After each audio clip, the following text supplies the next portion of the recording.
बिस्मिल्लाहिर्रहमानिर्रहीम। अस्सलामुअलैकुम। सबसे पहले दुरूद पाक अल्लाहुम्मा सल्ली अला मुहम्मदिन व अला आलि मुहम्मदिन व बारिक वसल्लिम। जैसा कि आप लोगों को मालूम है कि हमारे जो मौजू आजकल चल रही है ना, वो नबी पाक सल्लल्लाहु अलैहि वसल्लम की हिजरत के मौके के ऊपर जो मामलात पेश आए उनमें से हैं। तो कोशिश करके हमारी वीडियोस को रूटीन से देखा करें ताकि आपको हमारी हर वीडियो का पता लगे कि हम आपको क्या बताना चाहते हैं, और कोशिश करें आप लोग हमारे चैनल को सब्सक्राइब कर लें। इस तरह हमारी जो आज की वीडियो है ना, उसमें हम आपको बताएंगे कि कैसे नबी पाक सल्लल्लाहु अलैहि वसल्लम ने अंसार और महाजरीन को भाई भाई बना दिया। क्योंकि जब मदीने शरीफ में आए ना नबी पाक सल्लल्लाहु अलैहि वसल्लम हिजरत करके, तो मदीने शरीफ में महाजरीन की तादाद 45 या 50 के करीब थी, और हाल उनका ये था कि उनके पास तन के कपड़ों के अलावा कुछ भी नहीं था।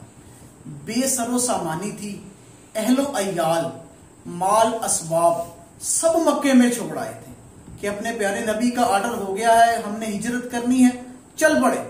जिस हालत में थे चल पड़े, क्योंकि सरकार का हुक्म था।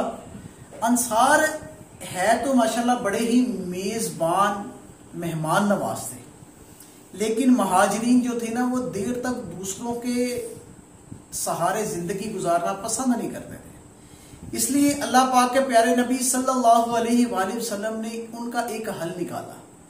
वो ये हल निकाला कि महाजरीन और अंसार के दरमियान रिश्ता अखुवत कायम करके इन्हें आपस में भाई भाई बना दिया, ताकि ये आपस में एक दूसरे के मददगार बन जाए। हर अंसारी ने मुहाजिर से कहा कि जो मेरा माल है वो आधा आपका आधा मेरा। अगर मेरे 2 मकान हैं, एक आपका एक मेरा। अगर मेरे पास 2 बीवियां हैं, एक आपकी एक मेरी, यानी कि एक को तलाक दे दी ताकि मेरा भाई उससे शादी कर सके। यानी कि इस तरह का उन्होंने जज्बा निभाया कि नबी पाक सल्लल्लाहु अलैहि वसल्लम के मेहमानों को खुशी हुई।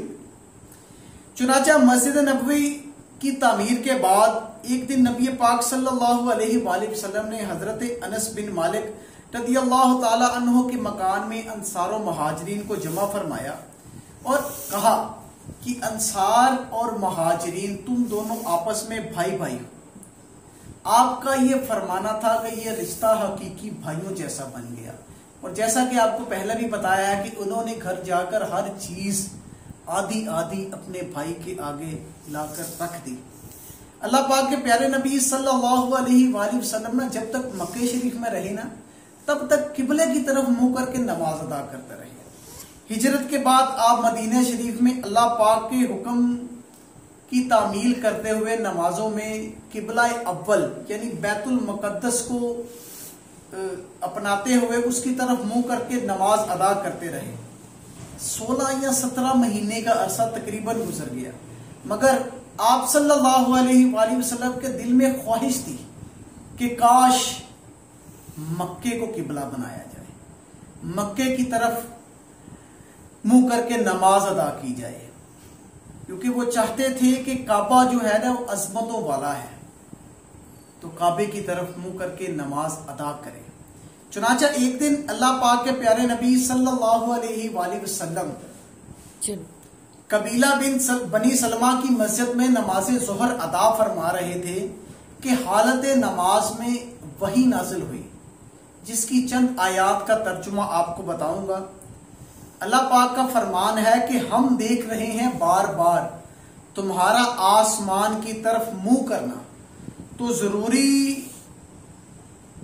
जरूर हम तुम्हें फेर देंगे इस किबला की तरफ जिसमें तुम्हारी खुशी है, और अभी अपना मुंह फेर दो मस्जिद हराम की जानिब।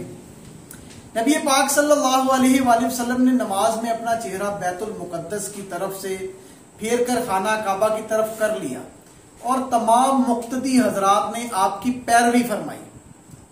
इस मस्जिद को जहां ये वाकया पेश आया, उस मस्जिद को मस्जिद किबला तैन कहते हैं, यानी कि 2 किबलों वाली मस्जिद। अल्लाह पाक आपको लेके जाए, आप देखिएगा कि वहां पर अभी भी एक तो काबे की जानब मुंह करके नमाज अदा करते हैं, जो मस्जिद किबला तैन का जो पहला किबला था ना, वहां पर भी अभी ऊपर वो निशान बना हुआ है कि पहले इस तरफ मुंह करके नमाज अदा करते थे।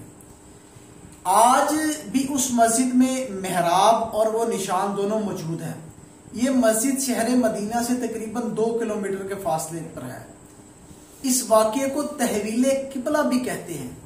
تحویل قبلہ سے یہودیوں اور منافقین کے گروہ کو تکلیف بہت ہوئی، تو جب مسلمان ہجرت کر کے مدینے آ گئے نا، تو اب یہ چاہیے تھا کہ مکے کے کفار اطمینان سے بیٹھ جاتے، مگر ان لوگوں کی قسمت میں سکون کہا، ان کا غصہ مزید بڑھ گیا۔ اب یہ لوگ اہل مدینہ کے بھی دشمن ہو گئے۔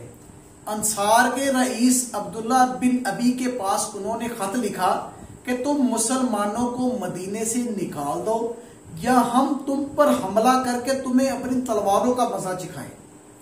اسی طرح قبیلہ اوس کے سردار جب عمرہ کرنے کے لیے مکہ گئے تو انہیں بھی کافروں نے دھمکیاں دی۔ کافروں نے دھمکیوں پر بس نہیں کیا، بلکہ مدینہ شریف پر حملہ کرنے کے لیے باقاعدہ تیاری شروع کر دی۔ انہوں نے تمام قبیلوں میں یہ بات پہنچا دی کہ ہم مدینے پر حملہ کر کے مسلمانوں کو ختم کر دیں گے۔ ان حالات کی وجہ سے مسلمانوں کو اپنی حفاظت کا بندوبست کرنا ضروری ہو گیا۔ اللہ پاک کے پیارے نبی صلی اللہ علیہ وآلہ وسلم اب تک حکم الہی کے مطابق صرف دلائل اور نصیحت سے دوسروں کو دین کی دعوت دیتے رہے اور کافروں سے ملنے والی تکالیف کو برداشت کرتے رہے، ان پر صبر کرتے رہے۔